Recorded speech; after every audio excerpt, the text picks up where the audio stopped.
In a time of over-the-top builds, there's a place building the most subtle, under-the-radar cars that are taking down supercars. And most people wouldn't even look twice at them. It's my personal favorite style of cars. It's OEM plus, plus, plus, plus, plus, plus, plus, plus.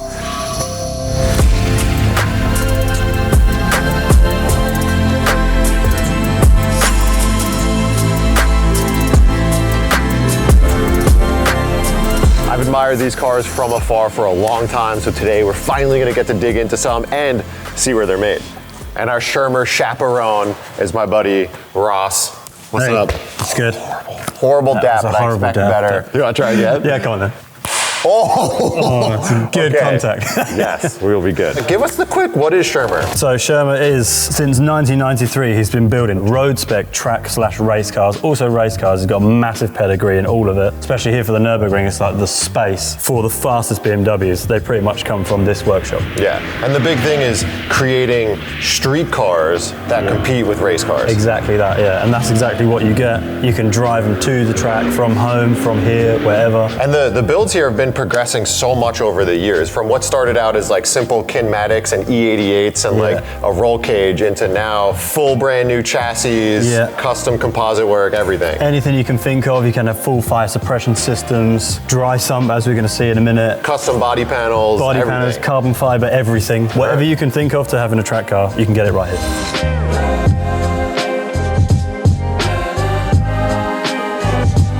So yeah, this is the workshop. This is where the magic happens. Not that massive of a shop, you know? Like you come in, it's pretty... It's not big, but you don't need a big team to do such special work. Yeah. It's pretty much Tom is the main man and he has his mechanic Marvin, and everything is done right here in-house with fabrication, the engineering, everything, the assembly, it's done right here. Which I think like the perfect example of that is this, which is honestly a lot more wild of a car than what I think of when I think of Team Schirmer. Yeah, so this is like an extreme track/race car, full carbon wide body, big arches. This is going to be S54 with dry sump. As you can see here, we've got the brand new engine with the dry sump already fitted, and also you see here the oil tank for the dry sump. What's the purpose of this car? This won't be road legal. This is not going to be road legal. So this is full track car.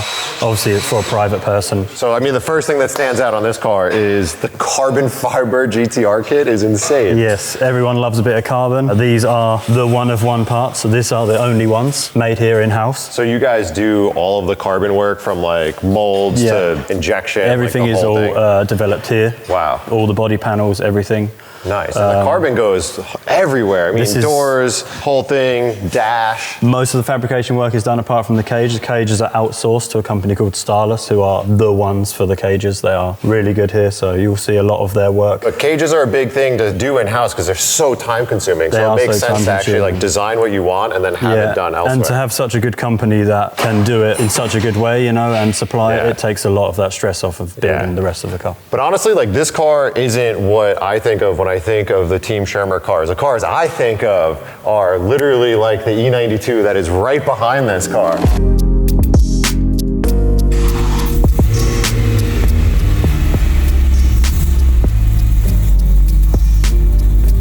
Yeah, so this is brand new. This is E92 Schirmer GT. This was a brand new chassis from dealer. This has never probably seen the road.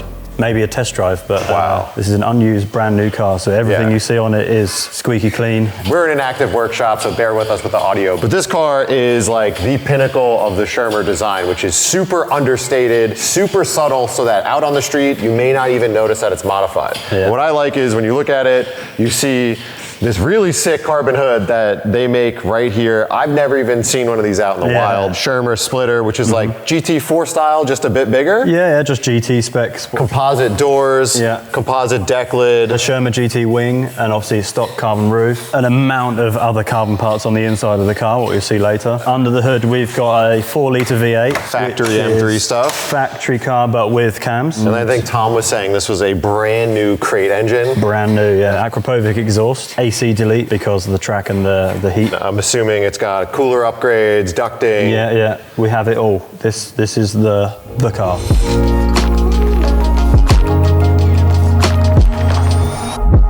Nitron brought us out to Germany to go to Destination Nürburgring, and honestly, without Team Schirmer, I don't know if I would have known who Nitron was at first. Because seeing these cars absolutely slay the ring, I started looking at Nitron Suspension, and now I'm fortunate enough to be working with them. So we got my buddy Curtis here. Okay, the relationship between Team Schirmer and Tom especially goes back a long way with Guy, the owner of our business, many years, and we've been building specific Schirmer dampers for Team Schirmer for many years. So with Tom's help, he designs the complete lengths, gives us all of the valve specs which work with his particular setup, and importantly with the Team Schirmer kinematics kit. It consists of arms, changing the position of the arms, the diff lift and geometry changes, in conjunction with the Nitron dampers that are spec'd by Team Schirmer and Tom especially, with the specific spring rates for specific cars. We do a complete system for every type of BMW, whether it's right from the early E30 car, which we have here, right up to the G Series car, which we're doing at the moment. Because they cut their teeth on the Nürburgring, it's like the best place to test dampers and make sure everything is like as compliant as possible with good handling, which is like a pretty tough thing to do. I mean, literally everything on the bottom side of this car, every single nut and bolt is brand new, including the Nitron dampers, all of the Team Schirmer kinematics, which Curtis just explained, so all the suspension arms, deleting bushings, and the chassis being brand new even has all of the factory under panelings and heat shieldings. And then in the back, kind of the same treatment as the front. They do a special differential mod with a Drexler diff inside. It's got coolers with an external radiator mounted in the back, which is why on all the Schirmer cars you see the really cool cutouts in the rear bumper. It's actually extracting air out of the coolers. A whole bunch of secret sauce that goes on here that I'm not gonna put out on the internet because I'm sure Tom would beat me up. But honestly, my favorite part of the Schirmer builds and what I think aesthetically sets it apart from the rest of the world is what goes on inside the cars. Inside the Schirmer cars is where it really sets it completely over the top. I mean, when you look at this interior, it is as minimalist but perfect as possible. The cages are beautifully done, they're painted, they look great. It also has Alcantara trim dash, center console, carbon floor plates, like everything in this car has a nice touch and feel, but it's still a race car, and I personally love that. But I've got some bad news and then some good news. Bad news is, Tom wanted to let us take this car out, but it just started raining, and as you just saw, the underside of this car is absolutely immaculate, so they don't want it out in the rain right now. But good news is, we have one other Schirmer car that is equally, if not even better in some ways, that we could take out, not just on the back roads, but also on the Nordschleife. So let's go check that out.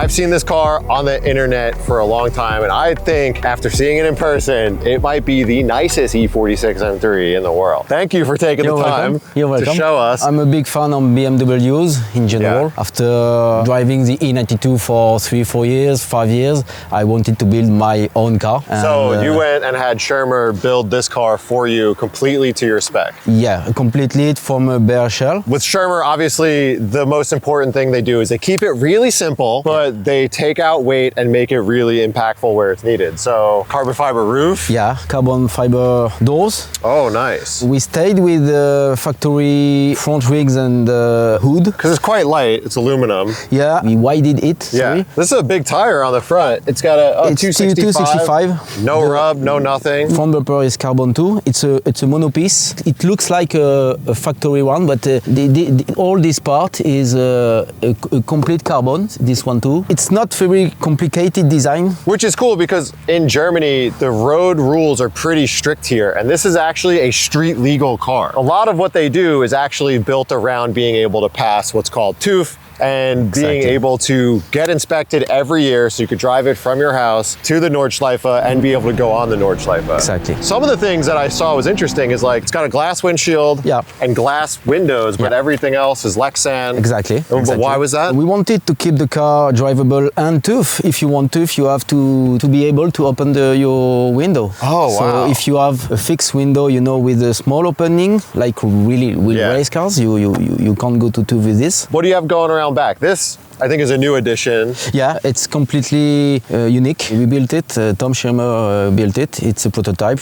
It's like GT4 size swan neck, so it sits a bit further the idea off the was back of the to car. go swan neck. At the beginning, Tom Schirmer was not convinced, but after several discussions, we decided to go with this, and he built this completely from scratch.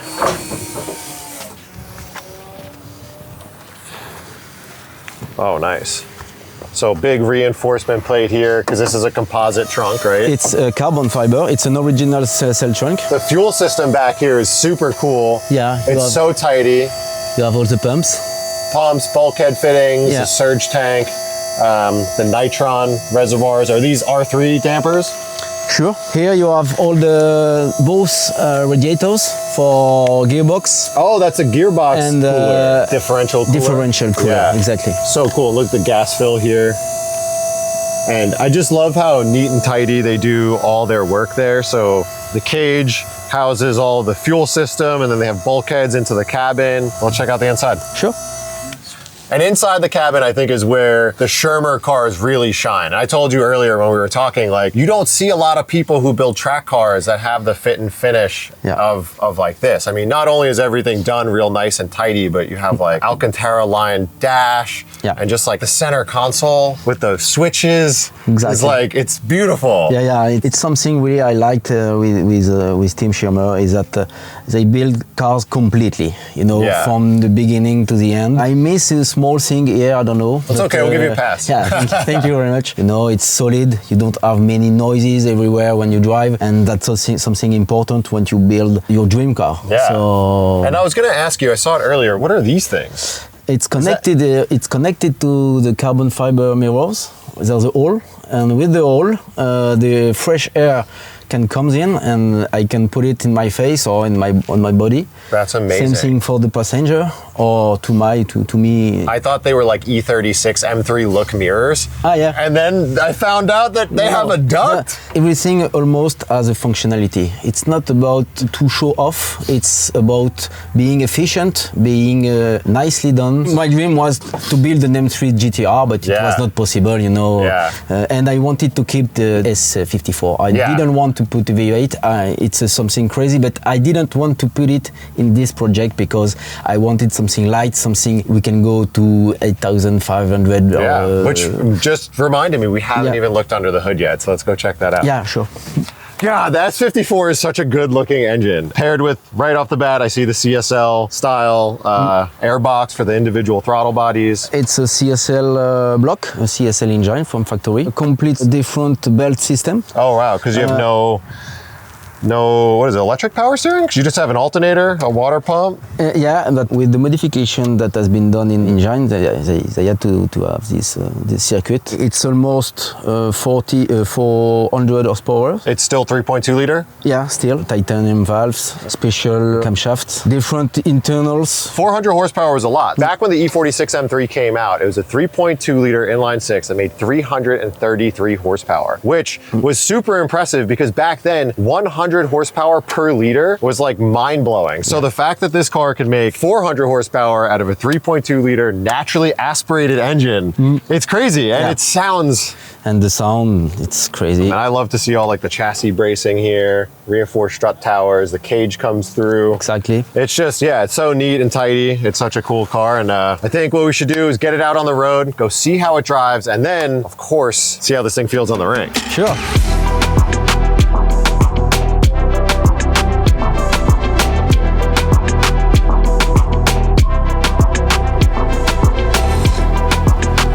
Getting into what might be the nicest road legal E46 M3 ever built. Maybe. I think so. This is like... My choice, but... I know, you can't say it. I could say it though. It's okay. Wow, so first thing you notice is fuel pump is actually louder than the exhaust. Yeah.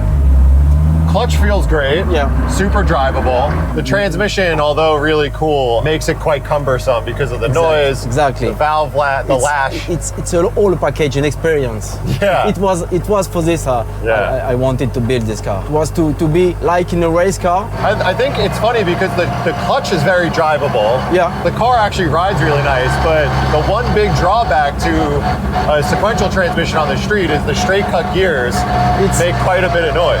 It's something really strange at the beginning, but you can drive it. But that's okay. But nothing beats that feeling. Oh my God, it's so cool.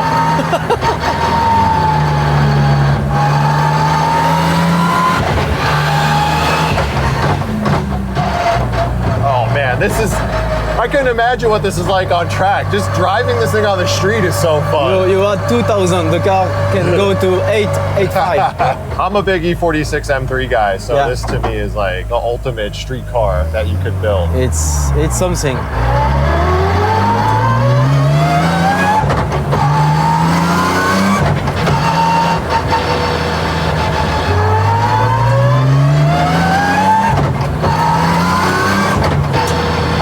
Because it's like, it doesn't have a ton of torque, but the motor still feels very lively. Yeah. It's not a big torque engine. But that's like the sophistication is in the high rev. Exactly. The car is alive at 6,000, not before. Yeah.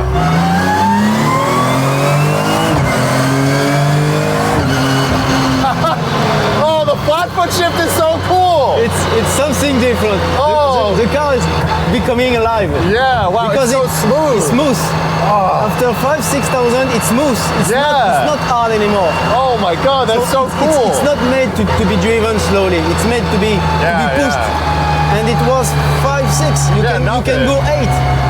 More than 8.